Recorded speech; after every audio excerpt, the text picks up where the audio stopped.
Hi guys, a very good afternoon. Masquera say, Masquera say, Masquera say. I am back so that we talk about what is really happening in the nation of Zimbabwe, in politics, in news, social life, and everywhere.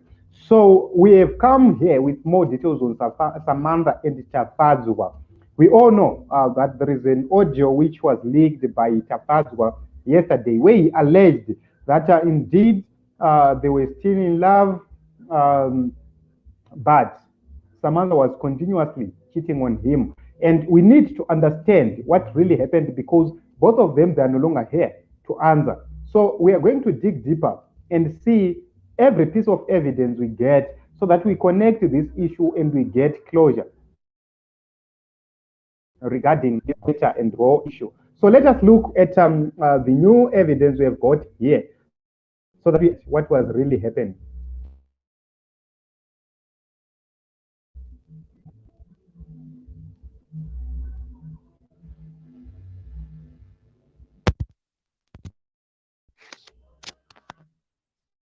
As you can see right on the screen here, this is a girl, Anonzi Candace Rutendo Gurupira, and she was in touch with Samantha before her death. So we need to understand what was happening. As you can see right on the messages, she was encouraging her to go and make a report, and she highlighted that she reported the matter, but she wanted to withdraw that case. So we need to know why she wanted to withdraw and only have a protection order. That is what is very, very important. It will help us to know uh,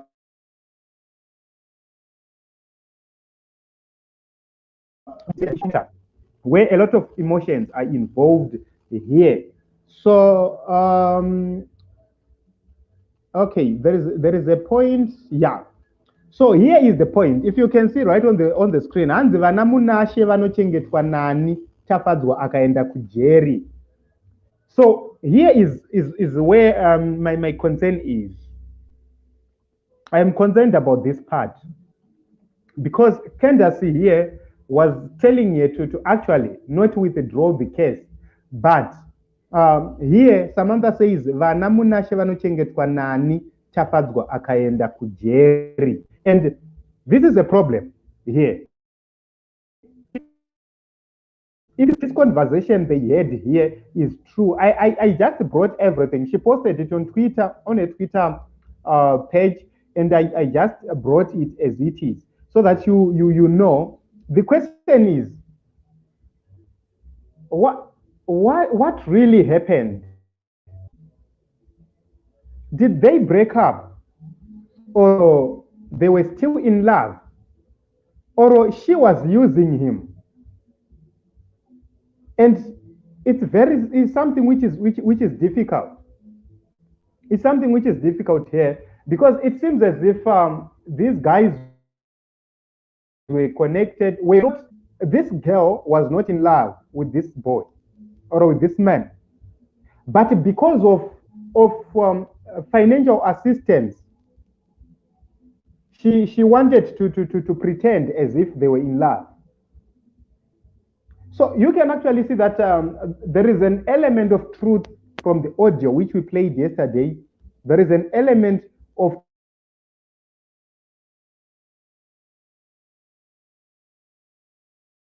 truth and so forth. So we need to understand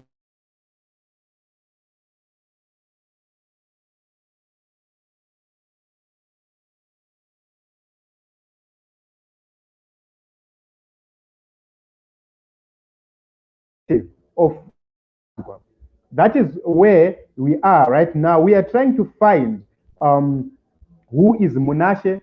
If we manage to get who is Munashe, then we get to the conclusion of this matter so that we don't do much guesswork regarding this case. So you can actually see that this is the conversation they were having. And the point is, if she wanted to withdraw the charges because of Vanamunashe, I don't understand that part Because you cannot protect a criminal, you cannot protect a violent person for the sake of other people. Your safety comes first. Women need to understand that your safety comes first. You cannot say, I'm withdrawing the charges against this man because of A, B, C, D, because I need to protect A, B, C, D, or who will take care of A, B, C, D. So probably there's a probability that this Munashe might be a relative to this girl, or this Munashe might be a relative or a sibling to Tafadzwa. Which means if Munashe is a relative to Tafadzwa, maybe Munashe was pleading with Samantha to say, if Tafadzwa goes to jail, we are in trouble and so forth. So just because she failed to stand her ground, she failed to send this man behind bars. This is now the problem. These are the consequences. This is what happened after. So you can actually see that this is a painful situation, a very sad story. So I would try to get in touch with Candace Rutendo so that we get to know who is Munashe. Up to this I'm trying to get hold of her, and I haven't. So if I get hold of her, I will bring that piece of the puzzle to say who is Munashe, so that we know what was really happening. We actually get to the conclusion of whether they were still in love or they were separated, and this guy was not comprehending with the fact that she has moved out of his life. So it's a sad situation, Team Zimbabwe. I don't know what you think about this whole issue, but it's a sad situation. Let's continue to pray for the family. Let's continue to pray so that the family finds closure in this matter. You know, it's hard for you, for a father, to hear that the daughter is normal. It's something which is difficult to comprehend, with something you cannot take lightly.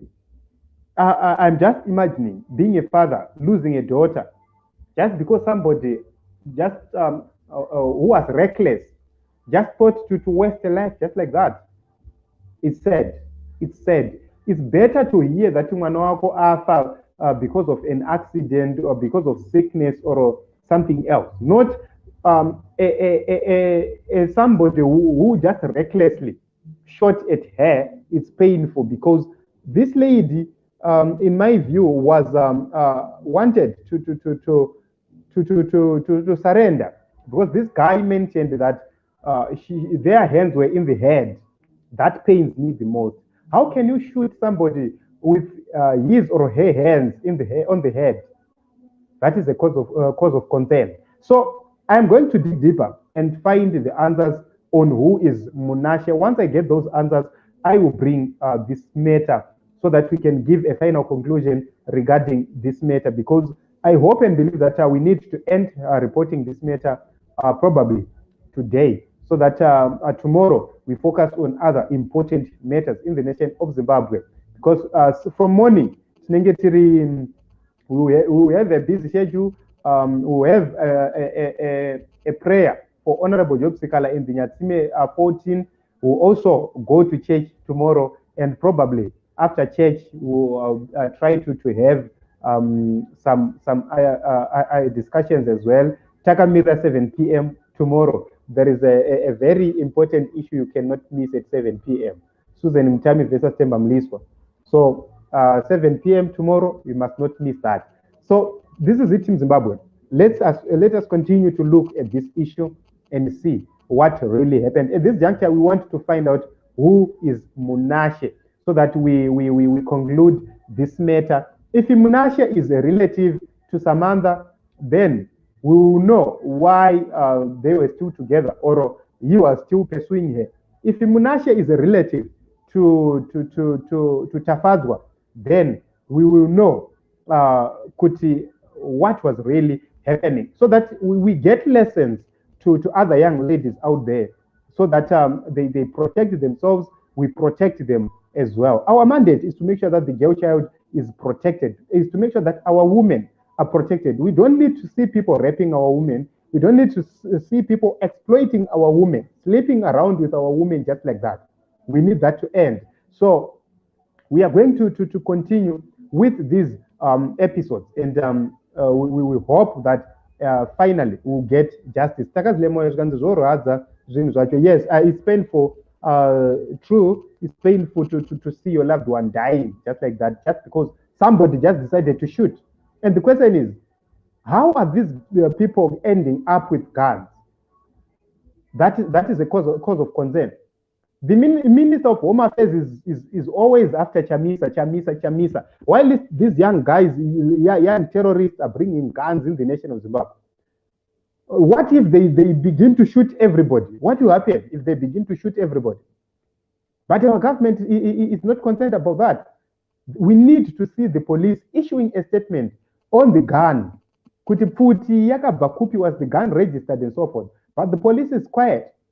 So this is it in Zimbabwe. I don't want to take it further than this. I don't want to take much of your time. I don't want to take it longer. So maybe our last episode on this story, we will bring the issue of who is Munashe, because Munashe is the key person who is going to tell us more about what was really happening in between the two people, Samantha and Tafadzwa, before they finally went to the extremes.